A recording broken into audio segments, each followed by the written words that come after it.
Alright, so guys, there is still a long way for Sony to launch the Xperia 1 Mark III smartphone, my to be exact, but leaks and rumors about the handset are already underway.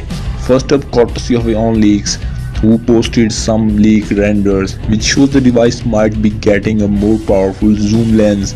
By the way, rear camera bump appears similar to its predecessors at first glance, but if you look closely at the bottom camera, it features a squared off housing consistent with periscope designs. Previous Xperia phones have offered standard telephoto lenses with 2x or 3x optical zoom.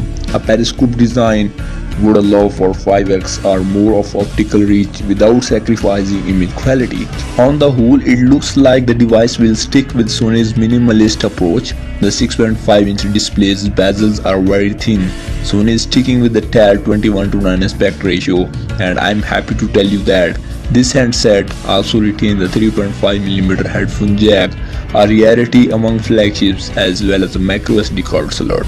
Anyway, the smartphone will come with the latest Qualcomm Snapdragon 888 SoC, which is impressive because it allows the phone to do things like capture 3 simultaneous 4K HDR video streams or 328 megapixel photos at once at up to 2.7 gigapixels per second. Also, Qualcomm is introducing a very significant update by making 3 ISP cores instead of 1, which will dramatically increase image processing bandwidth, but also allow smartphone makers to increase the speed of switching between various image sensors on your phone. Surprisingly, the memory capacity of this handset has been reduced to 8GB, while the current version is 12GB. I don't know why Sony is doing this. Maybe Sony pull off a last minute magic and launch additional variants